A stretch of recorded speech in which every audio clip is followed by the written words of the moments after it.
This channel supports Extra Life in its efforts to raise money for the Children's Miracle Network. For more information about how to donate and join in their efforts, go to the link displayed here. Extra Life. Play games, heal kids. What up, everybody? This your boy Black Vegas, and this Black Thought, we're going to talk about Colin Kaepernick and Stephen A. And this whole idea of what he said, and just everything that surrounds the events of this workout that Colin Kaepernick did. So, NFL announced that they had set up a workout for Colin Kaepernick, and it invited NFL teams to come see. They made fanfare saying there were like 20, 25 teams that were interested in coming to see it. They wouldn't name the teams and say who it was that wanted to go to the workout, but they made a big deal about, yeah, we got this, we're setting this up, we're letting him perform in front of a bunch of NFL scouts, basically putting out the narrative that, hey, we want Colin Kaepernick back in the NFL. Now, it's important that I say that word narrative, because narrative has a lot to do with the conversation we're going to have here.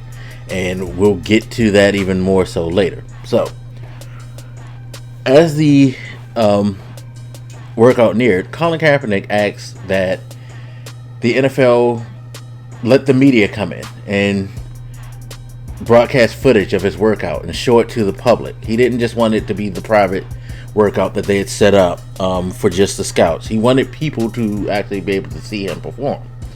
And the NFL weren't in agreement with that, so Colin Kaepernick pulled an audible and decided to do his own workout and film it and broadcast it live. He got his own receivers, he got his own venue, and he put it on YouTube Live, I believe, for everybody to see. If you've seen some of the footage, he looks good. He looked like he still has his arm strength. He's in tip-top shape. Yeah.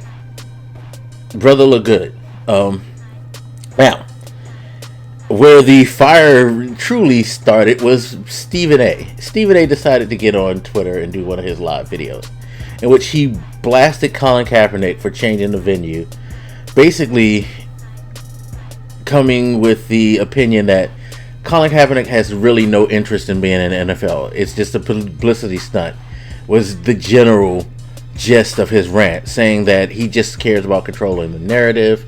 They gave him an opportunity and he just decided to do what he wanted when he could have just went in front of all these scouts and did the workout and then hopefully get signed, and that he clearly doesn't want to be in the NFL. He just wants to be a martyr.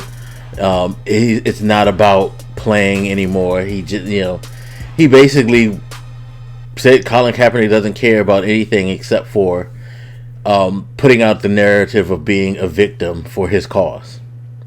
So, he's been getting a lot of heat, and of course we're going to get like a huge rant, I guarantee you, on the next First Take, where he's going to try to justify his bullshit.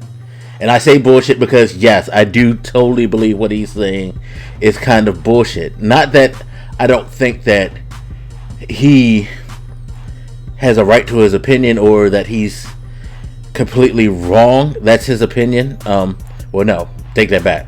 I think he's 100% wrong.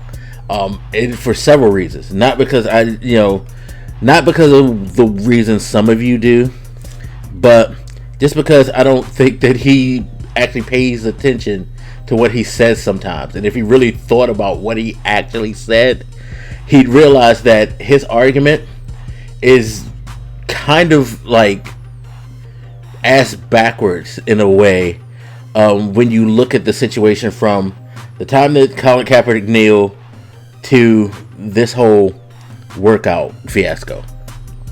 So, now, I mentioned narrative is a very important thing. Stephen A. harped on that narrative thing. And the thing that I think makes him 100% wrong is because he's pegging this as if Colin Kaepernick has been the one or is the one that's just trying to spin a narrative on this situation. when narrative has been at the crux of this entire situation with him and this whole thing with the national anthem and the kneeling and all of that. When he first kneeled, they asked him why, and he said it was because he was kneeling in support of fighting, the injustice that have happened in America. He felt like, racial and civil injustice has been going on for a long time, and he kneeled not because he doesn't like the country, but he doesn't support the things that this country do, and he felt like it would help draw attention to the conversation of, hey, this country's fucked up, there's some fucked up shit going on, and we need to address this shit, and we're not. And since then, narrative came into play. He said that his whole kneeling had to do with protesting social injustice in the United States. And what was the first thing that started to come out when all this? The narrative was, oh, this isn't about that. He just doesn't love America, and he's being disrespectful to the flag and to the troops. That's narrative. That is the narrative that people in the media, people in politics, people in the NFL, owners, all of that, other players put out about him.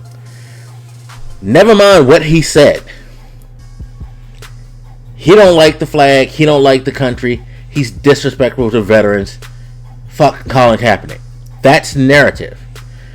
As time went on, he ended up being out of the NFL. Narrative came into play again. It wasn't because people didn't like what he did, or that they thought he was being disrespectful and they didn't want to hear his message. It went to, he just can't play. They forgot the narrative that they spent, the false narrative that was spent before on him, and didn't acknowledge that, they just didn't want to hear what he had to say and didn't want to have a conversation about the things that he said that he was protesting. No, it's just like, we don't care about the kneeling. It's not the kneeling. The kneeling doesn't matter. He just is not a good enough quarterback to be in the NFL anymore. That's all. These teams aren't not signing him because of that. Who cares if he kneels? He's just not good. Narrative has come into this all throughout the situation. And put yourself in the position of Colin Kaepernick when you're presented this opportunity by the NFL after a few years of being denied an opportunity, where we see a league in which you look at the quarterback pool, you look at the backups and the third stringers and things like that. There are people still on teams who have been well past their prime and have never shown any type of success that he has had. There are people who never had the chance to fall off, as people said he has. They've never been like a Super Bowl starting quarterback, never been on a playoff team, They've never put up numbers that he's ever put up. But they still remain. There's people that we've seen that have done God fucking awful, and that keep getting opportunity after opportunity after opportunity to be in the league and given a shot. We know this. Come on. Look at a lot of rosters. Look at a lot of starting quarterbacks now. A lot of garbage in the league at quarterback. So you're telling me that this guy can't be in there as a garbage quarterback? NFL covers garbage quarterbacks all the time. So let's not act like he can't get a backup role or a third string role or anything like that. Like, you're trying to tell me that Colin Kaepernick is so bad that he can't sit on somebody's bench like all these other motherfuckers. That narrative don't fly. But it's the narrative that has been used. Okay? Look at the character of players. Like, you got rapists, like abusers, all that. And we've said this before a lot of times. Like, as long as you show some type of talent, the NFL will keep you around and justify you. You have people like who are racist, who have questionable political politics. I mentioned this in the Mason Rudolph video, how like you got people who are on the opposite side of the fence politically and socially in their support, in the things that they support. You still got some people who are on Colin Kaepernick's side that are still in there. But this whole narrative around him somehow has caused him to be the pariah, to be the one pariah. You know, it's all about narrative.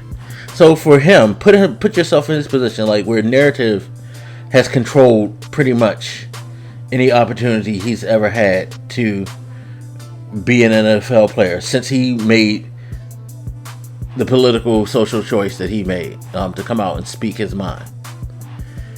Well, if the NFL comes to me and it's like, yo, we want to give you a chance to work out and maybe latch on to a team in a private workout, I'm not trusting the NFL. So yes, I want to spin my own fucking narrative. I want people to see me play. I want to control the narrative, as Stephen A. said, because I don't trust you to honestly tell the truth. The NFL has not told the truth about Colin Kaepernick in this whole situation. So why should he trust them to, like, in good faith, be in good faith in this? So sure, I want cameras so people can see. I don't think that was a big deal for the cameras. I don't think it's a big deal that he had his own receivers. Like, no.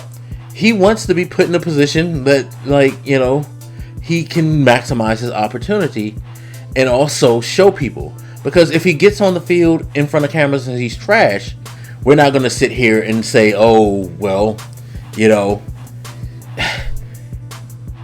the NFL, you know, they, you know, clearly weren't in it or anything like that. No, you're going to say, yo, this dude's trash.